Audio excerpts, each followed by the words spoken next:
Olá pessoal, boa tarde. Hoje é quarta-feira, dia 1º de novembro. Ai, é cansativo e triste, mas vamos lá falar da guerra. Mais de 20 milhões de quilos de explosivos já foram despejados por Israel sobre Gaza. Considerando que a população de Gaza é 2 milhões, isso dá 10 quilos de explosivo em média, por cada habitante de Gaza. É um negócio absurdo. Um negócio absurdo. Isso foi até anteontem. Ontem e hoje já jogaram mais um monte, então, enfim. Ontem, falando em ontem, Israel ontem bombardeou o maior campo de refugiados que existe em Gaza. Refugiados palestinos que já não tinham o que comer, antes da guerra, e já viviam num campo de refugiados, ou seja, o cara é refugiado dentro do próprio país dele. É terrível a situação em Gaza há muitos anos, não é de agora. E esse campo, enfim, na verdade é um bairro enorme. Ele tem 100 mil pessoas, mais ou menos. Né? Tudo isso é muito assim, estimativa, né? E Israel jogou bomba lá ontem. Uns pobres, coitados. Tem um jornalista que já esteve em Gaza, disse que na verdade é assim, com todo respeito, mas que é um grande favelão, né? Só para a gente ter um parâmetro, assim. Construções absolutamente desordenadas, população vivendo com toda a dificuldade possível de esgoto, água, enfim. E Israel jogou bomba lá. Pessoas frágeis, desassistidas por conta da situação econômica em Gaza. Imagina, eu no outro dia falei aqui, tem 56%, se eu não estou enganado, de desemprego, 75% entre os jovens de desemprego. Não consegue gerar renda, enfim, nem pensar em discutir qual é a economia da faixa de Gaza. Um desastre total e completo, asfixiado por Israel. E matou 100 pessoas, é a estimativa também, que 100 pessoas morreram neste ataque de ontem. E aí, óbvio que a comunidade internacional caiu de pau, deixa eu já pegar aqui, tem até... Não, isso aqui já é outra coisa. A comunidade internacional caiu de pau em cima de Israel, inclusive fazendo alusão. Ué, mas você joga bomba em cima de uma área de refúgio, né, um campo de refugiados, não é nada demais imaginar que você tenha jogado aquela bomba lá no hospital, que aquilo ainda está em discussão, tá, gente? Continua. Israel parou de falar daquilo, porque não interessa ele falar, mas aquilo não está esquecido, né? E aí Israel disse, não, olha só, eu não queria jogar, mas tinha um líder do Hamas lá que inclusive morreu. Nós matamos um líder do Hamas, ou seja, primeiro eu acho muito engraçado isso, que não é tão assim, tá? Não é tão assim. De que, eu sei direitinho que ali estava, quando é uma coisa assim, o Bin Laden que estava lá numa caverna, lá no Afeganistão e tal, tá, tudo bem. Mas no meio assim de milhares de pessoas, milhões de pessoas, o cara dizia assim, eu sei direitinho onde está o fulano, e aí eu matei o fulano. Morreram outras 100 pessoas, mas eu matei o fulano. Não me convence, não me convence. Não é assim, né? Até porque se fosse assim, não se justificaria nenhum tipo de dano, aspas, colateral. Vai lá e acerta direitinho, né? Tem míssil, munição,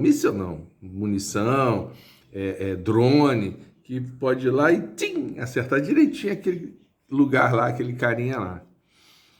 Eles acham, o cara deve estar por lá. E aí, como é que eles sabem que o cara, dentre aqueles cento e tantos que morreram, como é que eles sabem que aquele cara também morreu? Não me convence, não, mas enfim. Aí eu morro de rir, na guerra da Rússia com a Ucrânia já aconteceu isso. Quer dizer, não, matamos o general tal e tal, não sei o que lá. Aí no dia seguinte aparece o general lá vivão, dizendo, eu não morri não e tal. Isso aí é muito marketing de guerra também, né? Mas, por exemplo, os Estados Unidos ficaram apavorados, porque aí a pressão internacional está crescendo. Lá nos Estados Unidos, eu até postei no meu Instagram, estava tendo uma audiência pública, acho que no Congresso, com o secretário de Estado dos Estados Unidos lá, o tal do Blinken, uma coisa assim. E aí falando, e atrás as pessoas gritando cessar fogo na Palestina, Palestina livre, e aí eles estavam com as mãos com tinta vermelha, com as mãos assim, para mostrar o sangue nas mãos de Israel e dos Estados Unidos, etc e tal. E aí ele vai sexta-feira a Israel de novo. Teve lá tem uma semana. Vai de novo porque...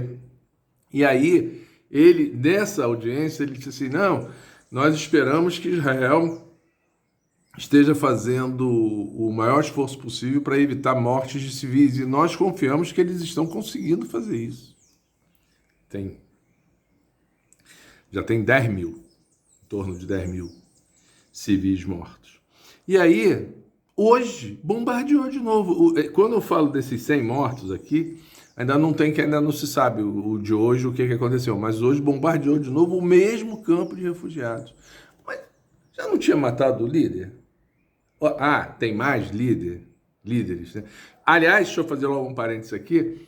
Eles já prenderam 1.800 palestinos na Cisjordânia e já mataram 60 e poucos. Aí eles dizem que todos são líderes do Hamas. Gente, o Hamas nem bota o pé na Cisjordânia porque ele tem briga com a autoridade palestina lá. Nem bota o pé lá. Isso é sabido no mundo inteiro. Aliás, deixa eu aproveitar e corrigir logo também. Hoje é quarta, então segunda-feira, eu disse assim, não, que aí é uma estratégia de Israel, e é mesmo, nós vamos ver aqui, na verdade, desocupar tirar todos os palestinos daquela região, tomar tudo, chamar tudo de Israel, que já foi tudo Palestina, eu quero lembrar isso, chamar tudo de Israel. O pessoal da faixa de Gaza, 2 milhões, vão lá para o deserto do Sinai, no Egito, morrer lá no deserto, levando a mão na frente e outra atrás, levando nada.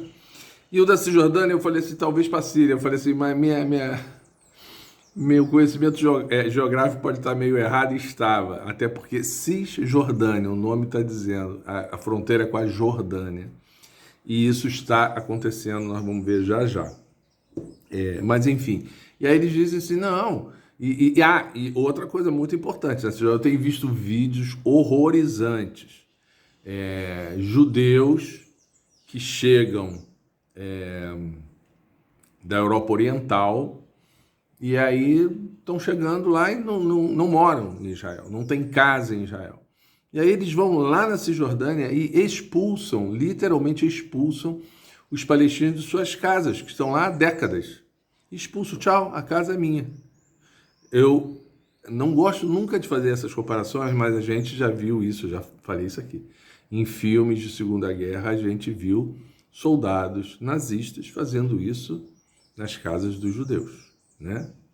Chegando lá e dizendo tchau, e toma conta e rouba tudo dos caras, etc e tal. A mesma coisa está acontecendo. E aí os caras dizem que essa terra é de Abraão, é de Jeová, é de não sei o que, é de Isaías. Eu, francamente, não domino muito esses assuntos, mas eles usam esse tipo de argumentação religiosa para dizer que aquela terra é deles, e aí tira. E quando o palestino reage, dá soco, dá tapa, dá tiro, e mesmo quando não faz isso, mas só em resistir a sair da sua casa, ele chama a polícia dá razão ao judeu e tira o palestino de lá. Então é assim que eles estão vivendo. E tem gente que acha que isso está bacana, né? Enfim, então fechando parênteses aí sobre a Cisjordânia, então aqui vem um documento do Ministério da Inteligência de Israel. Aí hoje teve um cara na Globo News minimizando. Não, mas é que esse pessoal é o mais radicalizado do governo. Vocês sabem que o governo lá é de direita à extrema direita. Esse pessoal de extrema direita, isso não vai ser aprovado. É só uma manifestação deles. O cara é do Ministério da Inteligência. Se o extrema direita está no Ministério da Inteligência, eu acho que ele tem um poder grande, porque senão estaria no ministério menos importante, né? O Ministério da Inteligência o cara tem, ele vai ter a visão do todo, né? Ele vai ter e deve ser respeitada a opinião dele pelo primeiro-ministro. Enfim, mas só voltando, e esse documento diz exatamente isso, que Israel quer todos os palestinos fora da faixa de Gaza, no deserto do Sinai, para morrerem. Aí vamos falar de repercussões no mundo de vários episódios desses que eu tenho, inclusive, comentado aqui. O presidente do Memorial do Holocausto, lá de Israel, porque tem Memorial do Holocausto na Alemanha, tem até aqui no Rio de Janeiro, não é um memorial, eles chamam de memorial, ali no Morro do Pasmado, que aliás é muito interessante, eu já visitei, é bem bacana, tá bem montado, bem interessante. Então, o presidente do Memorial do Holocausto criticou o uso da estrela amarela pelo embaixador na ONU e de toda a equipe da ONU de Israel. Comentei isso aqui segunda-feira, salvo engano meu. Em Paris, outro dia eu falei sobre isso, não me lembro onde foi, se foi na Alemanha, Munique, eu acho que foi em Munique, na Alemanha, que eu falei. Em outros países da Europa também já tinha acontecido, e em Paris, então, algumas casas de judeus foram marcadas com estrela. É muito brabo isso, só que aí, de novo, eles usam um escudo para dizer assim, olha, tá vendo, tem nazista no mundo todo e nós temos que nos defender, e nós temos que matar os nazistas, porque eles estão agora dizendo também que os palestinos são nazistas. E todos que criticam Israel somos todos nazistas, né? É fácil assim também. Aliás, foi esse o argumento que o embaixador usou na ONU. Ele disse assim, como os nazistas estão nos atacando de todos os lados, vamos botar a estrela aqui e tal, não sei o que lá. Tem que deixar claro, esse tipo de reação é óbvio que ela é indevida, ela tem que ser repudiada, etc e tal. Mas ela, neste caso específico, é uma reação ao que Israel está fazendo. É uma reação da forma mais vil e escrota, vamos falar o português claro, possível. Mas não tem as mesmas motivações do nazismo lá antes da Segunda Guerra e durante a Segunda Guerra. A Unicef, que é um organismo da ONU, isento, diz que Gaza é um cemitério de crianças, porque, além de tudo, tem diversos homens, mulheres, velhos e crianças soterrados.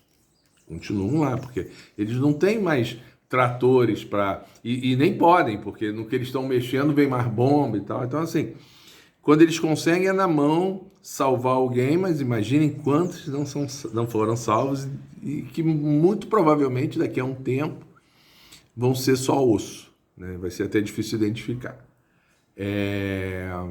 Aliás, é terrível isso. Quem está em Gaza diz que o cheiro da morte, porque é óbvio que isso tudo traz um odor insuportável de, enfim, gente morta com a carne se desfazendo, literalmente é isso.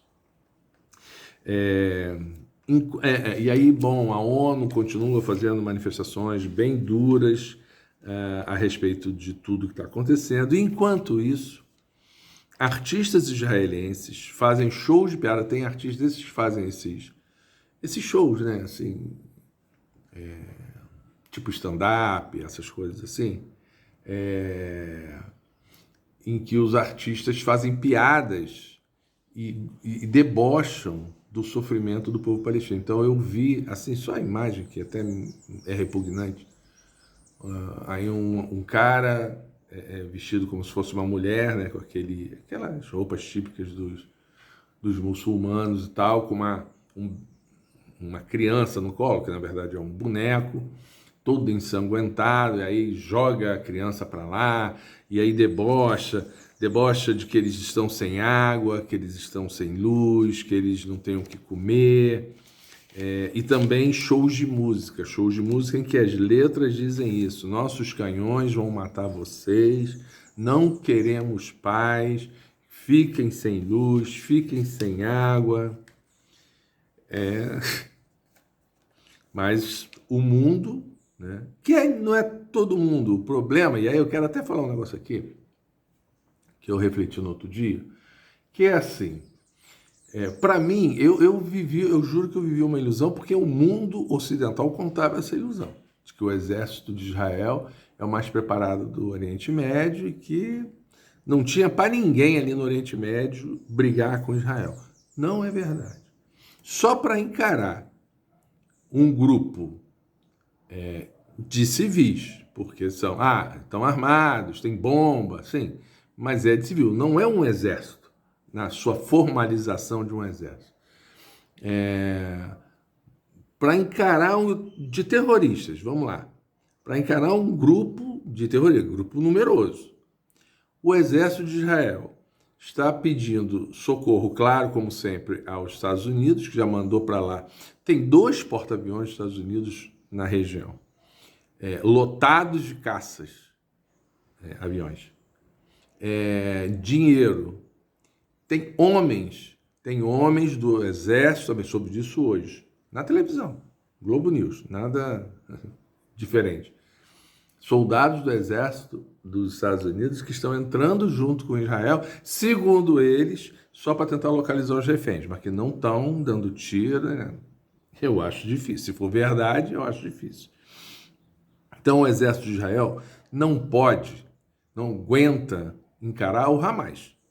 Menos ainda o Hezbollah, que o Hezbollah, que fica lá no norte de Israel, no sul do Líbano, segundo dizem, um grupo muito mais poderoso que o Hamas em termos de armamento. E aí, muito menos, tem como encarar o Irã, que tem inclusive bomba nuclear, né? Arábia Saudita, enfim. Ainda mais se juntarem todos os países árabes, não tem jeito. Por que não junta? Os países árabes não juntam porque não é à toa que os Estados Unidos já mandou para lá gente, soldado, porque sabe que os Estados Unidos vão se meter na guerra e vai ter uma guerra mundial, né? França, Alemanha, Reino Unido, sim, Reino Unido eu diria que deve ter uma força armada poderosa, mas França, Alemanha, não tem. Dá para resolver os problemazinhos da França dentro do país e quando eles querem fazer uma barbaridade qualquer na África. Mas com um conflito desse porte não tem. E aí o que acontece? Se o Irã se mete, os Estados Unidos se mete, e aí os países árabes, outros, podem se meter, aí quem acaba sendo o fiel dessa balança? Quais? Né? China e Rússia. Exércitos poderosos, muitas armas, muito poder bélico. Dizem também, eu não sei se é verdade, mas afiançam, gente especialista no assunto, que o exército da Rússia é o mais bem equipado do mundo. Não sei se é, mas enfim, dizem que é. Então, aí tu acaba chegando à conclusão que vejam o grau de loucura desse troço. Que de repente os mais comedidos, para que não se tenha uma guerra mundial, podem ser, não estou afirmando, podem ser a Rússia e a China. Porque os Estados Unidos, ele entra de cabeça em qualquer coisa. Se tiver uma briga de 2 garotos ali na esquina, os Estados Unidos vêm se meter. É impressionante como eles gostam de guerra, porque tem que a indústria armamentista dele tem que ganhar muito dinheiro, né? Então isso é óbvio. Eles se metem em qualquer briga de torcida de futebol, eles se metem, se bobear. Então, assim, e aí são, né, aspas, os xerifes do mundo. Eles acham que são e acabam sendo, porque ninguém se mete muito com eles, a verdade é essa. Então, a gente tem que torcer muito para a China e Rússia ficarem do jeito que estão. A Rússia está lá com a Ucrânia, a China tem lá a questão de Taiwan, que é seríssima também. E os Estados Unidos já está se metendo lá também, criando caso, um negócio que estava sendo resolvido por eles lá. Enfim, é isso. Vamos falar de outras coisas, algumas notícias boas. O desemprego que fechou no trimestre, nós estamos em novembro já, outubro, setembro, que fechou em setembro, foi de 7,7%. É o menor desemprego desde 2015. Curiosamente, um ano já na parte, vamos dizer assim, ruim do segundo governo da Dilma, né? Já estava em crise. Desculpem, ainda assim, são os menores desempregos, né? Pegando essa faixa de tempo, esse período de tempo. O que significa dizer que Temer, 2 anos e um pouquinho, e 4 anos de Bolsonaro, ninguém conseguiu fazer melhor do que os governos petistas diante e do atual. Não é novidade, só que algumas pessoas ainda se iludem com isso. Isso aqui é emprego de carteira assinada, tá? Isso aqui, o desemprego é... e se criou, neste ano de 2023, já se criou um saldo positivo, ou seja, todos os empregados menos todos os que foram desempregados, tem um saldo positivo de 1.600.000 novos empregos de carteira assinada. Importante dizer isso. Bolsonaro e Braga Neto foram julgados inelegíveis pelo TSE. Bolsonaro já estava por 8 anos, continua sendo 8 anos. Não é mais não são mais 8 anos. Eu até gostaria muito que fosse, mas não é. São 8 anos. Bolsonaro já tem 2 condenações, provavelmente vai ter uma terceira, ou seja, vai pedir música no Fantástico. E Braga Neto, inelegível 8 anos, acabou o sonho dele de ser candidato a prefeito no Rio de Janeiro, para nossa salvação. Apesar que não ia ganhar, não, ia tomar um couro. E eles ainda têm que pagar multa. Bolsonaro, 400 e poucos mil de multa, Braga Neto, 200 e poucos mil de multa. E aí, gente, só para ver o mundo que a gente está vivendo, ontem eu estava indo para o meu clube, que eu vou a pé por aqui, e estava indo com uma necessairezinha assim na mão, onde eu levo o filtro solar, né? Filtro solar para o rosto e filtro solar para o resto do corpo. E aí eu tô andando assim ali pela rua Major Ávila, e aí passa um cidadão, mais ou menos da minha idade, e fala assim: olha, meu amigo, cuidado aí com essa bolsa, porque se esses moleques passarem por aqui correndo, eles vão roubar a sua bolsa e o senhor não vai conseguir correr atrás deles, porque eles correm muito e não são atropelados. A gente, se correr, vai ser atropelado.